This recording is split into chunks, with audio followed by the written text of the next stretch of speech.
They say apartments are meant to feel safe, walls to protect you, doors to keep danger out. But what if the danger already lives inside? Footsteps echo from empty floors. Doors unlock themselves. Elevators stop where they shouldn't. In this building, no one ever really moves out. And once it chooses you, there is no escape.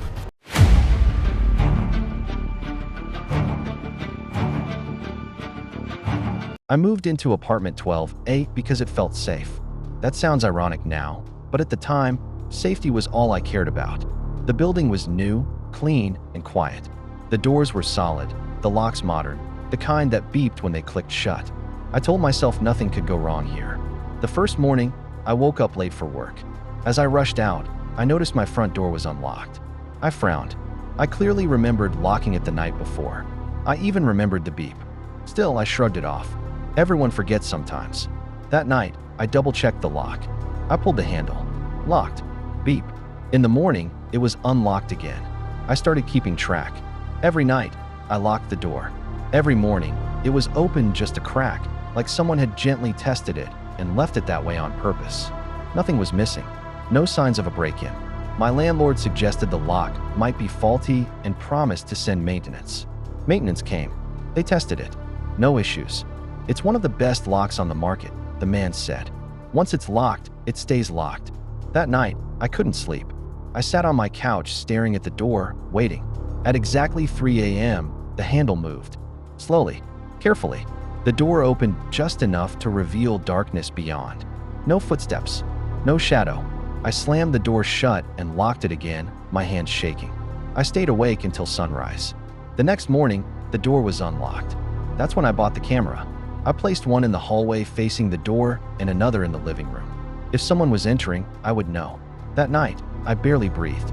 I kept my eyes on my phone screen, watching the live feed. At 2:59 a.m., the hallway camera flickered. At 3 o'clock, the door opened. The hallway camera showed nothing. No person, no movement, just the door slowly swinging inward. Then I checked the living room feed. Someone was standing inside my apartment. My heart stopped. It was me. Same pajamas, same haircut, same scar above my eyebrow. The camera caught my double smiling at the door like it was happy to see something I couldn't. I dropped my phone. When I picked it up again, the living room was empty. The door was closed. I didn't sleep that night. The next day, I called in sick. I avoided mirrors.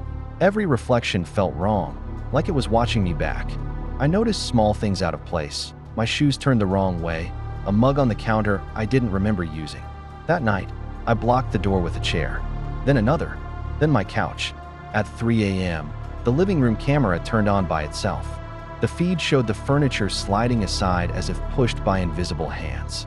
The door unlocked. It opened, and I walked in. My double looked tired this time. Angry. "You're making this difficult," he said, his voice perfectly matching mine. I screamed, but no sound came out. My body wouldn't move. He stepped closer. "I've been stuck here for years. Every time someone moves into 12A, I get closer to leaving." "Leaving where?" I whispered. He smiled. "Outside." The lights flickered. The cameras went dark. I woke up on my bed at sunrise. The apartment looked normal. Too normal. I checked the cameras. There was no footage after 3 a.m. I laughed shakily and told myself it had been a dream. Then I looked at the tenant list in the lobby. Apartment 12A had a new resident listed. My name. Under it, in smaller letters, was another name. The old one. That night, I locked the door and waited. At 3 a.m., it unlocked from the inside. And I finally understood. I wasn't the one trying to get in. I was the one trapped inside. I learned early on that my apartment building had rules. Rule 1. Don't use the elevator after midnight. Rule 2. If the elevator stops somewhere it shouldn't, don't get out. Rule 3. If you hear knocking underground, pretend you didn't. No one ever posted these rules. I picked them up from whispers, half-jokes from tenants who laughed too hard afterward, and the way the security guard refused to meet my eyes whenever I mentioned the elevator. The building had 10 floors. Mine was 7C. Clean, quiet, ordinary. The elevator panel showed exactly what you'd expect, 1 through 10. No basement button, no maintenance floor. That's why the first time the elevator went below floor 1, I thought it was a glitch. It happened at 12:43 a.m. I was coming home late from work, exhausted, barely paying attention. The elevator doors closed with their usual soft chime. I pressed 7. The doors slid shut. The elevator started moving. It went down. I frowned, assuming it needed to reset. Floor numbers blinked past. 2, 1. Then the display went blank. The lights dimmed. The elevator shuddered and continued descending. Too long. Way too long. My ears popped. The air grew colder, thicker, like damp soil after rain. Finally, the elevator slowed and stopped. The screen flickered back on. B2. I laughed nervously. Very funny. I muttered, even though no one was there to hear me. The doors slid open. I was staring at a hallway. A long, concrete hallway lit by flickering fluorescent lights. The walls were stained and cracked, the floor uneven. It looked nothing like the rest of the building. Doors lined both sides. Apartment doors, each one painted the same dull gray. I stayed inside the elevator. Every instinct screamed not to move. After a few seconds, the doors began to close. Then I heard it. Knocking. Not from one door. From all of them. Knock.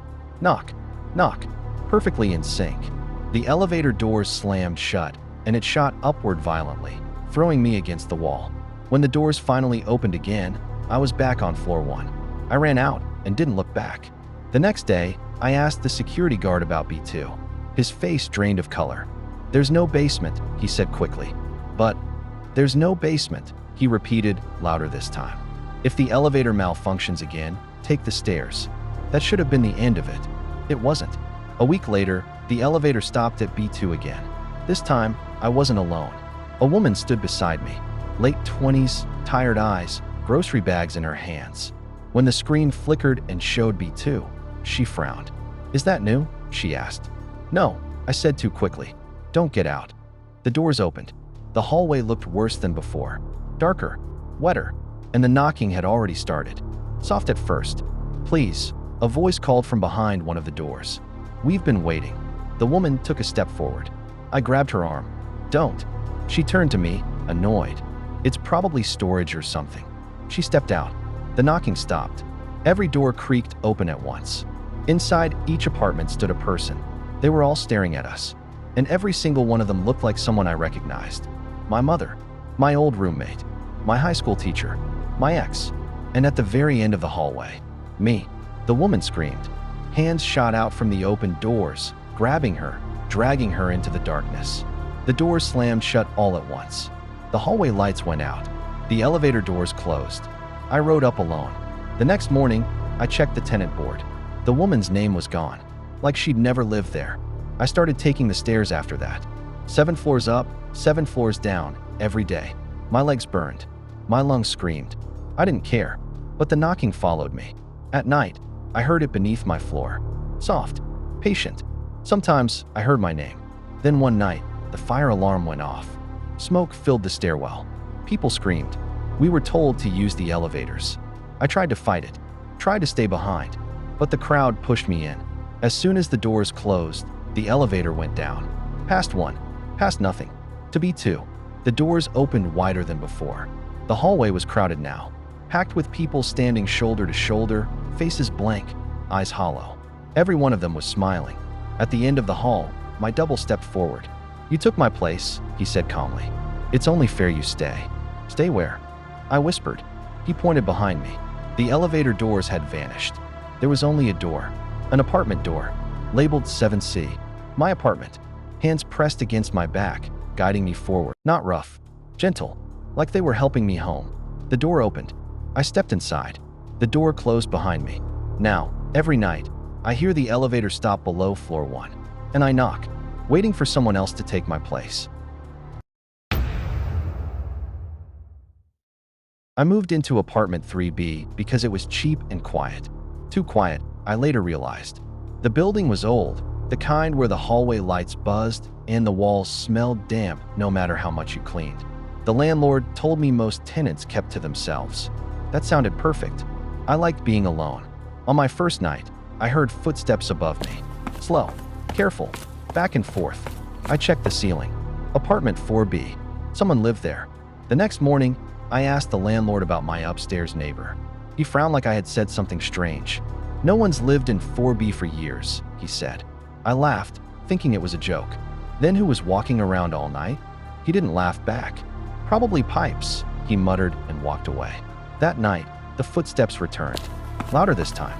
I could hear furniture scraping, something heavy being dragged across the floor. At exactly 2:17 a.m., it stopped. Every night after that, the same routine. Footsteps, dragging, silence at 2:17. I tried to ignore it until one night I heard crying. A man's voice. Low, broken. I'm still here, he whispered. I froze in bed, my heart pounding. The voice came from above me, but it felt close, too close. The next morning, I climbed the stairs to the 4th floor. Apartment 4B stood at the end of the hallway. The door was chained shut, thick dust covering the handle. No signs of recent use. I pressed my ear to the door. Nothing. I was about to leave when I heard breathing, right behind the door. Slow, wet. I ran back downstairs. That night, the sounds changed. The footsteps were heavier, angrier. The dragging turned into banging. Something slammed against the floor again and again, as if trying to break through. Then I heard it. Scratching. From my ceiling. Plaster dust drifted down onto my face. The scratching grew faster, desperate, like fingers clawing through wood. Please, the voice sobbed. Let me in. I screamed and fled my apartment, spending the night in my car. The next day, I demanded answers. The landlord finally cracked. A man named Victor had lived in 4B years ago. He had died alone. Heart attack, they said, but no one noticed for weeks. By the time they found him, his body had sunk into the floorboards above my apartment. They cleaned the room, repainted it, sealed it, but they never replaced the floor. That night, I packed my things. I was done. As I carried my last box toward the door, I heard a soft knock. From my ceiling, 3 slow taps, then a voice right above my head. I can move again. The floor creaked violently. Cracks spread across my ceiling like spider webs. Something fell through. A hand, gray, rotting, grabbing for me. I ran. I never went back. But sometimes, at night, when everything is quiet, I still hear footsteps. Above me, no matter where I live.